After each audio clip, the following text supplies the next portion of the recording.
Appamada and its programs are supported by your generosity, and your generosity and support makes such a difference. You can find a link for contributions on the website at appamada.org. Thank you.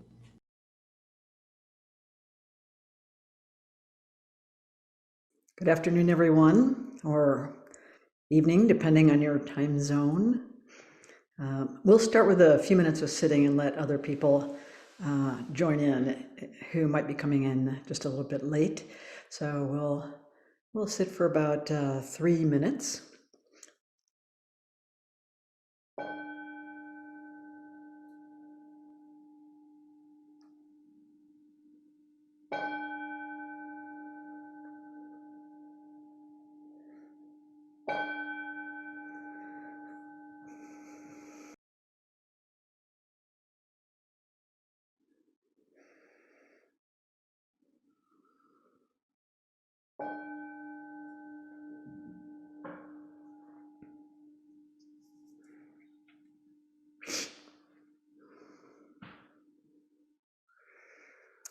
So, welcome everybody.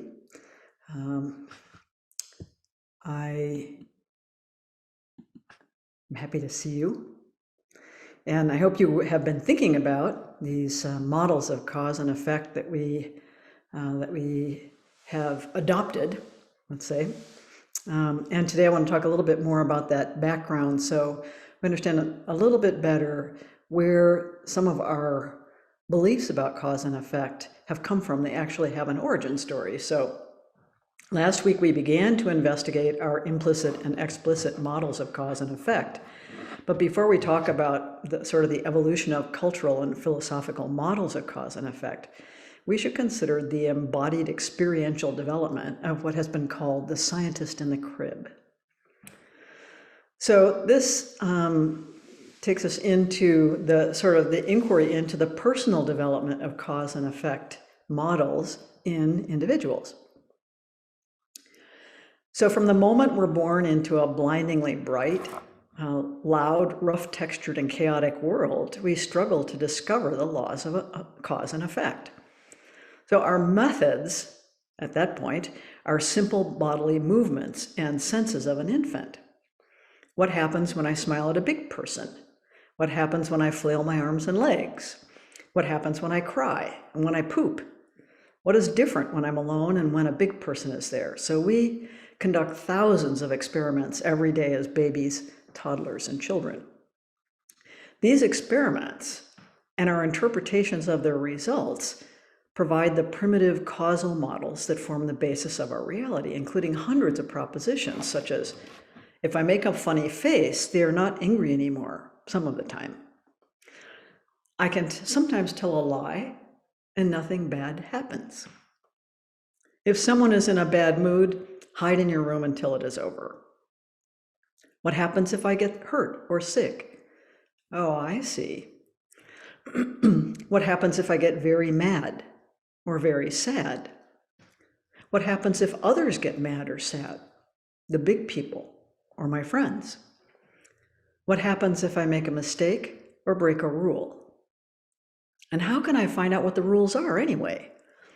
What do I have to do to get what I need and to be taken care of? What do I need to do to get love and approval from others? Who or what can I trust? Who or what do I resist? So all of these kinds of questions automatically arise for us in any new situation, including our spiritual practice and community. We're unsettled until we decide the answers to them for ourselves. So I thought we might do a little bit of actual investigation together about this, and you need something to write with for some personal writing, and then you'll be able to decide whether or how much of this writing you'll want to share later. So I'll tell you in advance, there are 4 parts to what this little activity involves. So people have some writing implements and paper.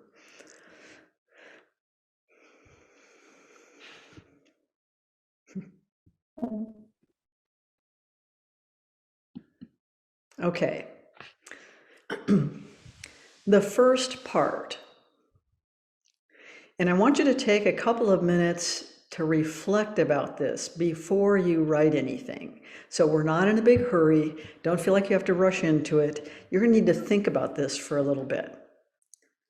List 3 cause and effect relationships you observed before the age of 7. 3 cause and effect relationships you observed before the age of 7. You could express them as if-then statements. You want to be as specific as possible. So these are observations, not interpretations. So, for example, I helped set the table and Mom praised me.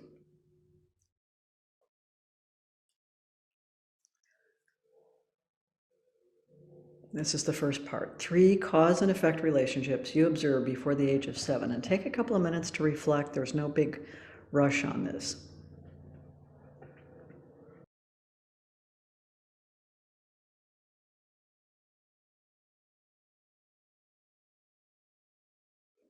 Part 2.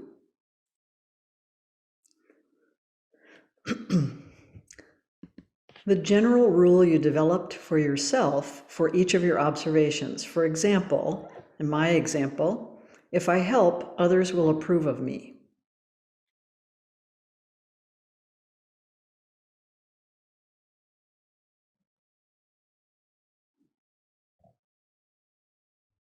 The general rule you developed for yourself for each of your observations. For example, if I help, others will approve of me.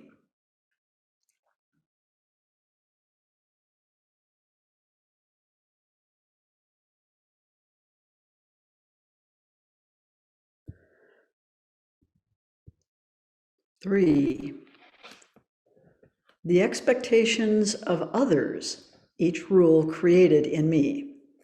So, for example, people should help out. I approve when they do. And people should notice and approve of me when I help. They should appreciate what I do, or at least that I'm trying to help. So what are the expectations of others that each rule created in me?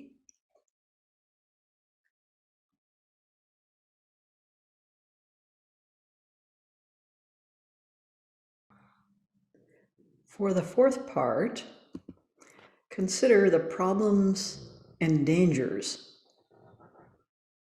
in my rules. For example, my expectations for myself and others are sometimes problematic in certain ways. The problems or dangers in my rules.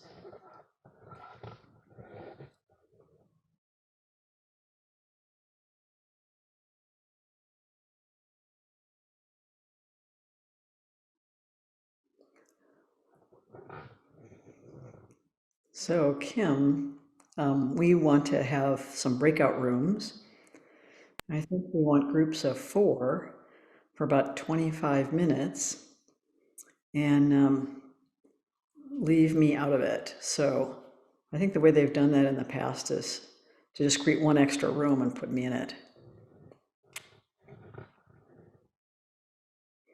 25 minutes, 4 people, and just to discuss what you discovered. You don't have to reveal anything about specific details of what you wrote, but what you discovered about your models and how they shape your expectations of the world and other people, and what kinds of issues that might present for you.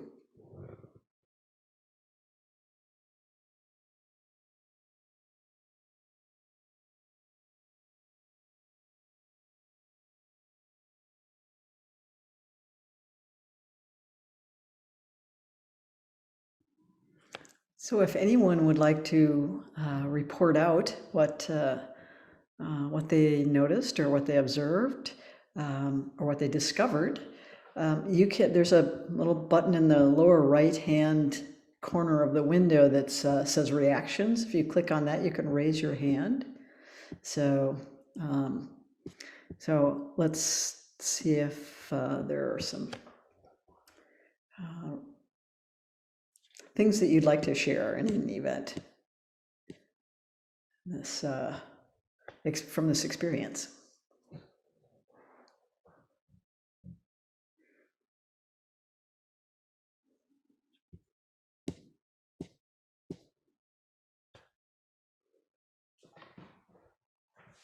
Or did you learn anything?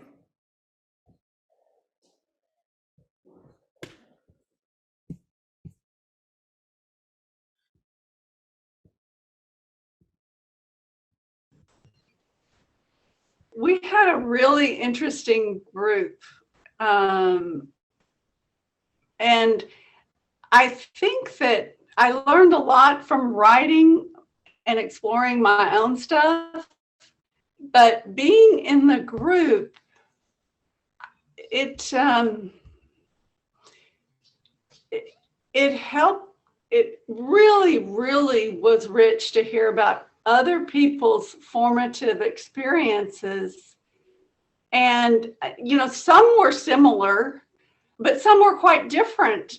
And it really gave me a bodily sense that, oh, what I've come to believe from my observations is really a result of my experience, my own experience, and how different it can be too, and how it really is.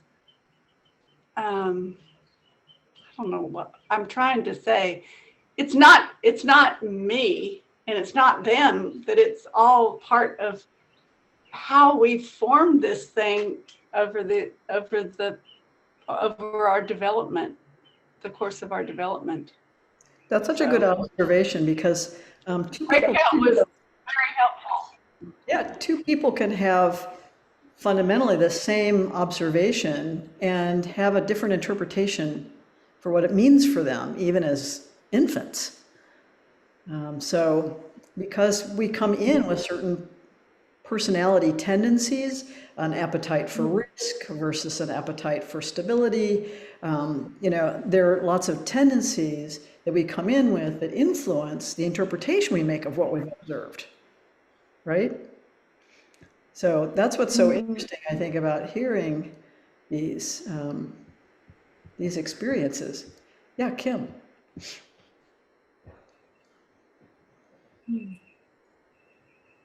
This was a great exercise for me as I've been thinking about self and no self, to realize how this self was created by these experiences. And how, so now I have to go, and so what was the self before this creation? But how stupid I was or stupid I am now to look back and realize that this thing that I've been holding on to so tightly was constructed with this poor information and based on these other people. Yeah, well, based on an infant's interpretation or a small child's interpretation, a very limited horizon of experience and knowledge, right? And even parts of the brain not even developed yet, the parts that do reasoning and have judgment. So, yeah, so it's very interesting, I think. First of all, I think we imagine that it's a given that these things are models of cause and effect, or the way the world is, the way reality is, rather than something that we've had to construct in order to manage the sort of chaotic set of impulses and experiences we have. Yeah, so it's not that they're wrong, obviously, but we'll discover that they're partial and incomplete, I would say. And sometimes they're sort of misapplied. Yeah. Yeah. Anybody else? Yeah. Joan. Okay. I have a lot of things about my childhood, and a lot of them have been told to me later on. Instead, I've tried to take that and figure out if I could figure out what was going on at that time. So I knew there was dissension between my parents, and they kept it pretty well hidden. And I was the oldest. So I was the one who kind of kept them together in the beginning. They just thought I was darling, but it got to be too much for them as time went on. I just don't know what I could say I had as a reality when I was little, other than what I've been told, and trying to piece it together. Yeah, yeah. Well, this is why, it depends on, and this is why I sort of wanted people to access even a fragment of a memory where they observed something and they made a general rule out of it, or a principle or something out of it. So sometimes it's just a tiniest thing, and it gives us a clue. It's not the total picture because we had, of course, lots of other experiences, and we shaped our understanding based on all those experiences. But sometimes we get a little window into the way and the fact that they're constructed. The fact that at some point we built that model of cause and effect, and we worked on that. And much later, I think we came to see that it somehow didn't work all the time, that it was problematic sometimes even. But for most of us, that was just our understanding of the way the world worked. And so if there were these anomalies, things that didn't work the way we expected them to, then it was problematic, but it didn't ever really threaten the cause and effect model we're holding on to. Yeah. That's great. Yeah. Well, I could look back at it and I can't tell what came at the early time, but I had a role to be sort of the one who entertained the people and made them happy. That's right. So that was one of the things you internalize. I can make people happy. And here's how I do it. Here's my method, right? So you had a method. Yeah. Yeah. Yeah. Absolutely. And then that sets up certain expectations for yourself and for other people. Like what happens when you can't make them happy? And also as an adult, I see that I don't think I pay attention to inside of me. I'm looking at what's going on around me. That's right. That's right. As a child would do, just trying to make sense of their world. Yeah. Yeah, that's true.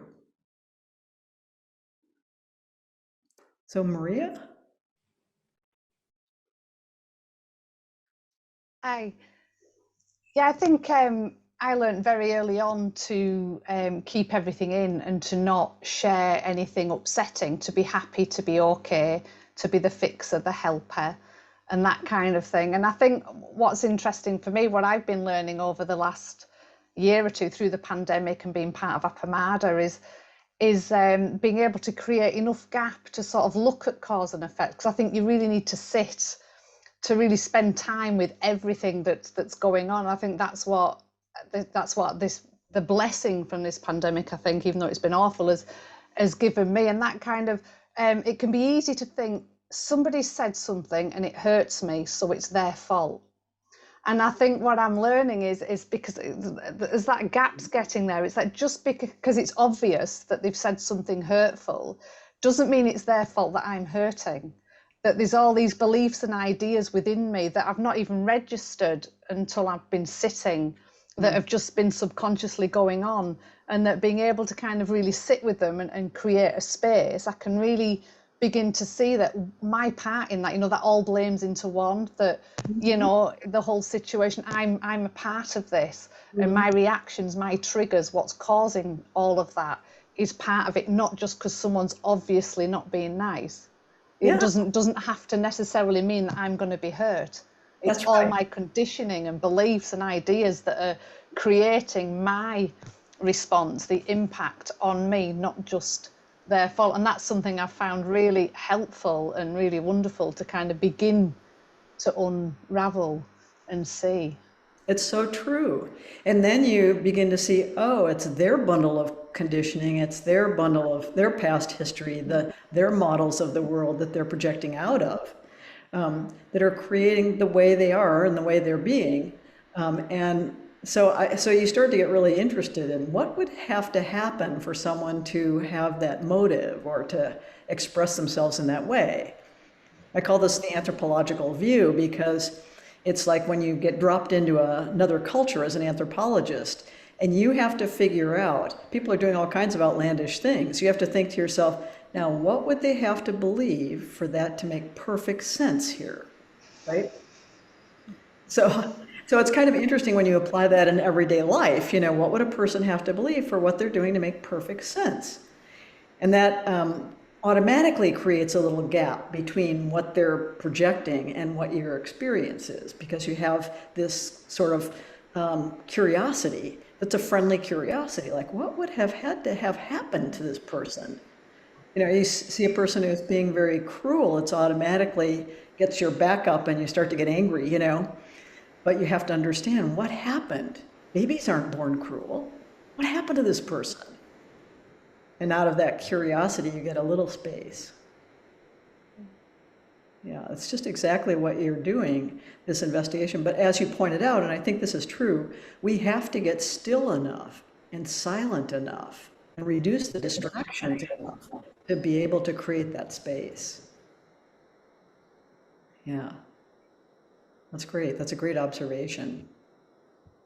And, you know, should be helpful to people. Like, you feel hurt, that's your responsibility. The other person's responsible for their speech and their actions and their thoughts. And it doesn't mean that you should never get hurt, but it means you should recognize, oh, this is in me.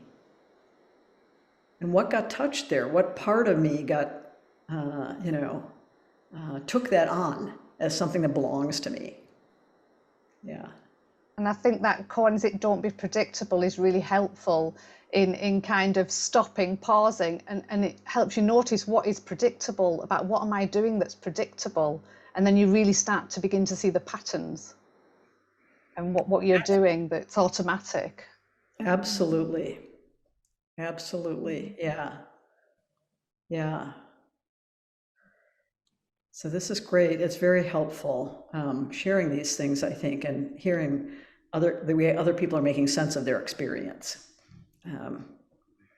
Yeah, this is part of what I think helps us not take our own personal experience quite so seriously. Yeah, it's good to see you, Maria.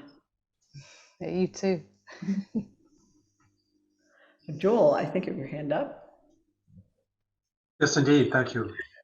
Well, I was in a group with Paul and Claudine, and each of us started with what I think of as memories about expectations and roles that led us to being isolated and in some ways self-reliant, but in other ways simply withdrawing and not wanting to be willing to risk connecting with other people. But Paul pointed out as we were talking that we were seeing commonalities right away from the things that we shared, and that you know, and as I've expressed it, that brought up feelings of compassion right away, that in sharing the things that we had constructed, in realizing what we had constructed and these kind of habitual reactions that we so seldom, at least for myself, that I so seldom have articulated in this way, that we were connected right away, and we felt it. That's so interesting, isn't it? that bond. Yeah. Well, okay, I want to share a few other things with you before we come to the end of our time, because you know, we're sort of looking at these models. They also, we have, you know, collective sort of social models, and they have a history also. So although we tend to depend on our primitive causal models and the methods we developed in childhood to answer our existential questions, those naive models we begin to recognize are inadequate for the complex adult world we inhabit now. They're not necessarily wrong, but we can see how limited and incomplete they are when we become quiet and still enough to truly observe our own experience and the world we're both enmeshed in and co-creating with others. So from my point of view, my perspective, we really cannot continue to thrive personally and collectively following primitive, self-centered models of cause and effect. We need to evolve together a more accurate understanding of cause and effect in order to envision and create a livable future. If the linear model of cause and effect actually worked, there would never be any unintended consequences. These alone are evidence of complex causes and effects. So this shift requires thinking in terms of complex adaptive systems, which includes individuals, groups, societies, and whole species. If we don't get this, we will perish as a species, along with much of the living world. And it will be millions of years before intelligent beings evolve out of the wreckage of it. So, our comprehension of cause and effect is important. In the Buddha's teaching from 2,500 years ago, in complex system science, in our threatened biosphere, and in our ordinary daily lives, we have to stop the harm we are doing. We have to create new possibilities for the future that are in accord with life, and help people transform their consciousness so that they can help build a wiser, more compassionate, and warmly connected world. And this depends on aligning our shared model of cause and effect with life as it is. But first, beyond the causal experiments in cause and effect we developed in childhood, dropping the same spoon off the high chair for a few thousand trials, for example, where did society's models of causal relationships come from? So in her book, Mutual Causality in Buddhism and General Systems Theory, Joanna Macy gives an overview, and she starts with one-way causality in the West, which goes back to Heraclitus versus Parmenides. So this is the late 6th to early 5th century BC, which is roughly contemporary with the Buddha. So this was a kind of a conversation. The understanding is that these two philosophers, early Greek philosophers, were actually responding to each other. Hard to tell which one came first and which one was the reaction, but Heraclitus was, his view was a dynamic view of reality as an ever-changing river. Everything flows, all is in process, arising and passing, yielding novelty. And he was the one who coined this saying, you can't step into the same river twice. So Parmenides says the opposite. So we only know his philosophy from a single poem fragment, which is considered the first sustained argument in Western philosophy. He considers two positions in this argument. First, the way of truth. And the way of truth is all reality is one, change is impossible, existence is timeless, uniform, and necessary. That's the first way, first position. The second position, the way of opinion, the world of appearances. Our sensory faculties lead to conceptions which are false and deceitful. So needless to say, the way of the truth is the one that he's backing. So his sayings are whatever is, and what is not cannot be. And out of nothing, nothing comes. He argues that this expression, A is not A, could never be said or even thought truthfully. This is the argument of eternalism that the Buddha opposes. It is a logic of things rather than process. So unfortunately for Western philosophy, his view was the view that prevailed with Plato and Aristotle and the philosophers they influenced. In essence, they were talking about objects. It's a sort of object-oriented philosophy.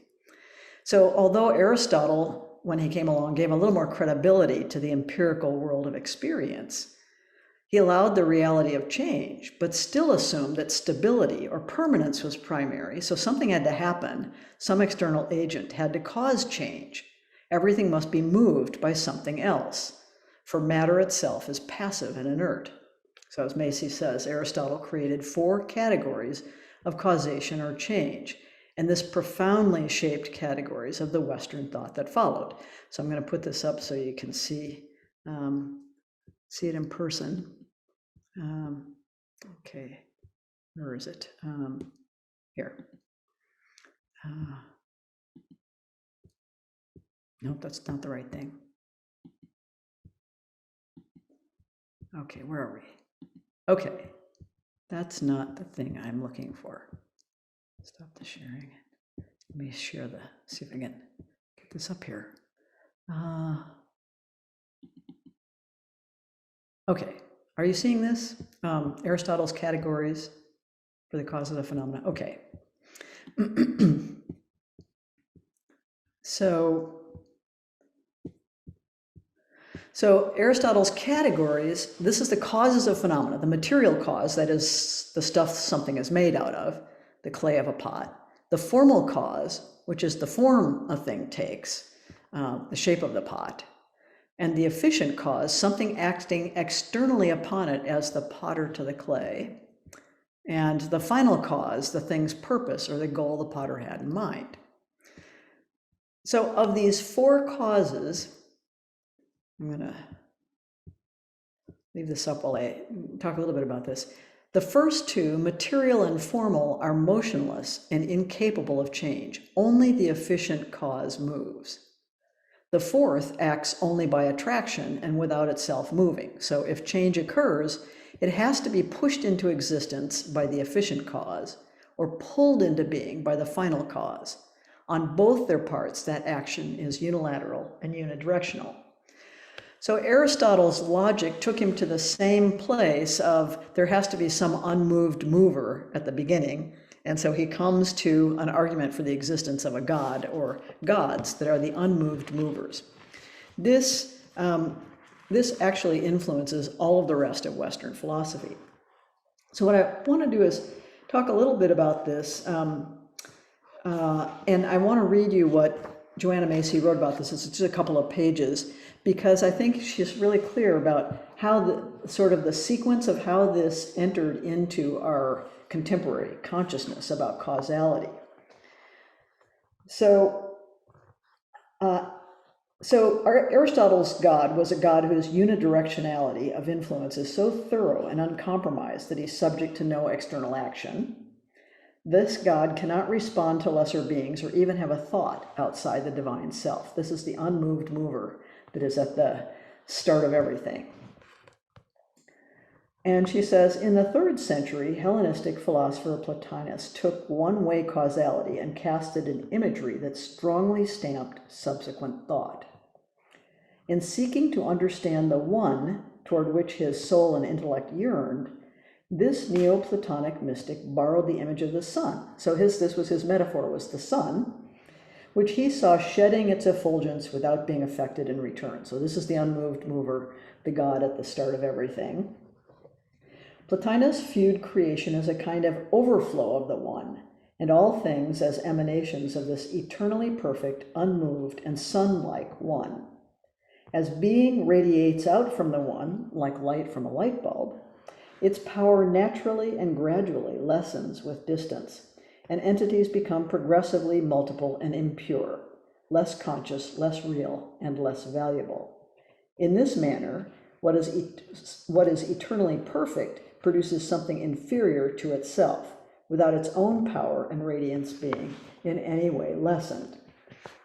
The Neoplatonic postulation of one single unaffected source of being, this is the godlike figure, along with its persuasive imagery of light, entered Christian theology through Augustine and others and firmly anchored one-way causality in the Western mind. This is how we came to have this idea.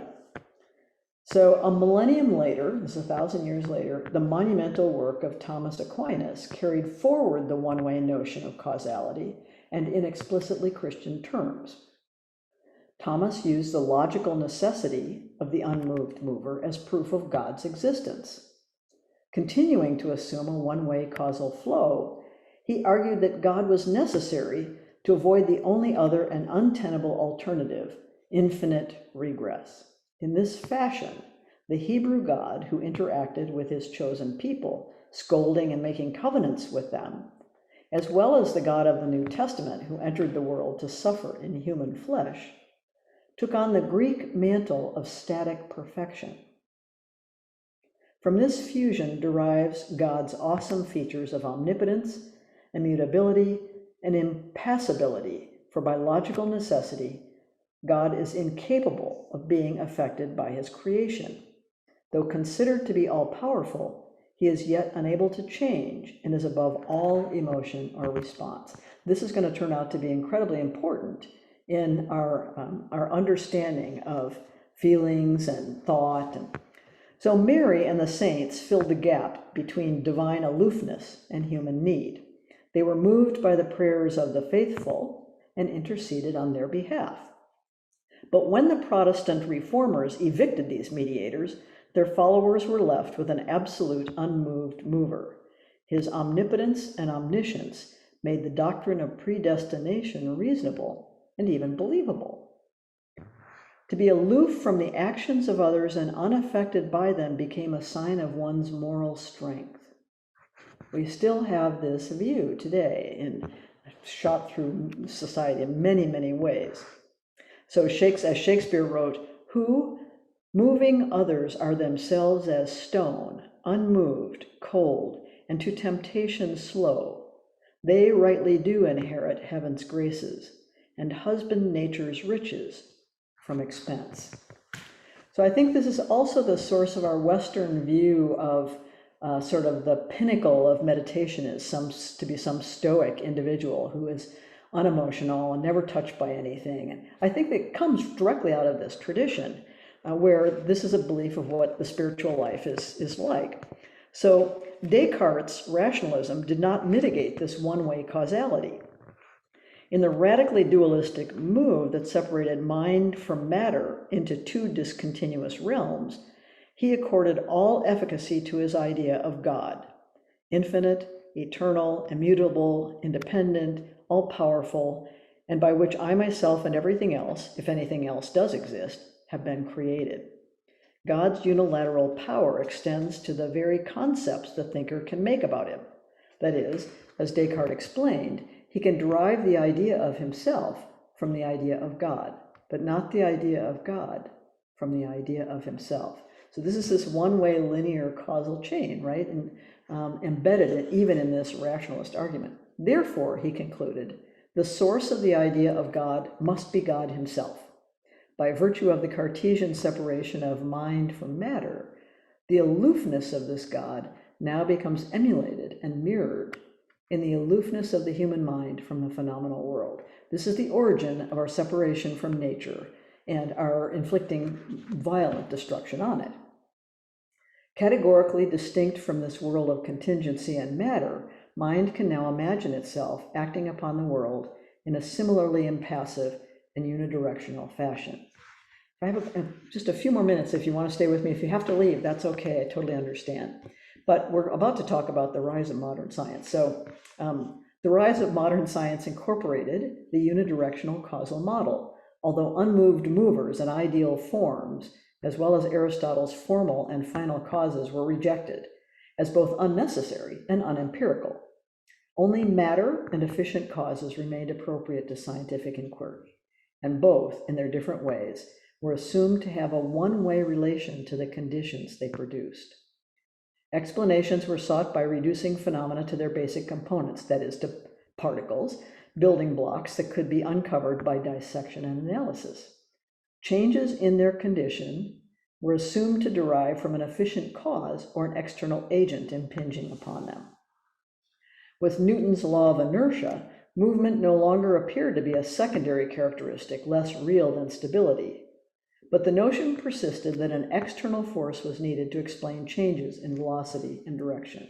And this will have huge, huge ramifications in all different areas of human endeavors, from psychotherapy to building bridges.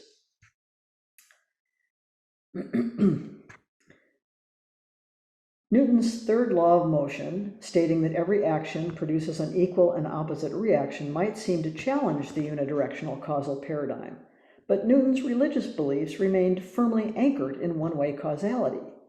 The God he described as so unilaterally powerful that he need not obey the very laws he created, and so unmovable that he cannot respond to prayers.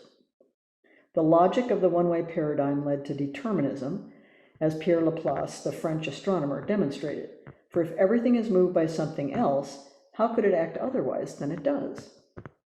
Novelties, as Parmenides had asserted, is precluded. If we could conceivably detect all the external forces at work, then we could predict the movements of every star and every atom, claimed Laplace, and that became sort of a scientific paradigm.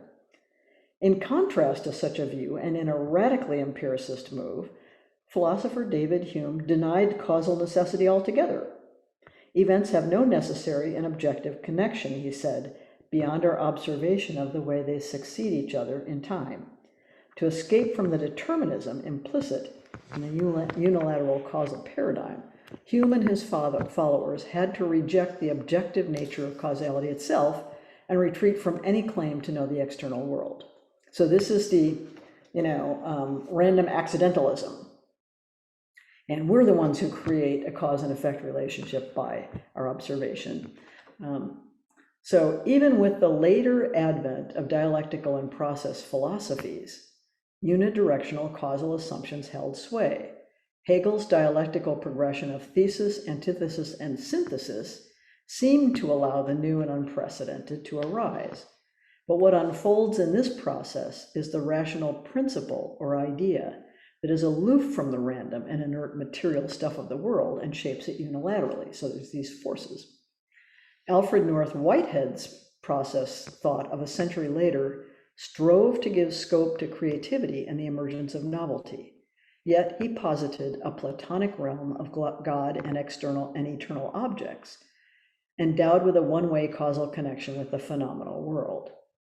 As systems philosopher Erwin Laszlo pointed out, Whitehead's eternal objects can ingress in actuality and thus qualify its course, but actuality does not affect them. So this means things don't change, right? They're static. And this is the way of thinking of things as objects. Process theologian Charles Hartshorne, writing a generation later, made these operative assumptions about causality quite explicit. We shall assume that a cause, in the widest meaning of the term, is always independent of its particular effect, while this is always dependent on its cause. So this is the absolutist view. Linear causal notions have shaped the scientific method in various and telling ways. An area of research is chosen and circumscribed so that causal chains can be hypothesized and detected. The variables are reduced to those that can be empirically tested and controlled. Seeking the root cause or active ingredient, variables are artificially separated and tested one at a time, in disregard or ignorance of their action on each other. As he proceeds, the scientist makes the caveat of all other things being equal, although that assumption is empirically unverified. So Macy says, this methodology has yielded powerful results. They seemed, at least until recently, to have served the goals of analysis, predictability, and control. But as the tools and inquiries of scientists expand, it is increasingly evident that the universe does not always conform to expectations. You might have noticed that yourself. When events interact and patterns are superimposed on each other, they yield novel, unpredictable, nonlinear results. As Ian Stewart, a mathematician working in chaos theory, states, linearity is a trap. The behavior of linear equations, like that of choir boys, is far from typical. But if you decide that only linear equations are worth thinking about, self-censorship sets in. Your textbooks fill with triumphs of linear analysis, its failures buried so deep that the graves go unmarked, and the existence of the graves go unremarked. So that's Macy's way of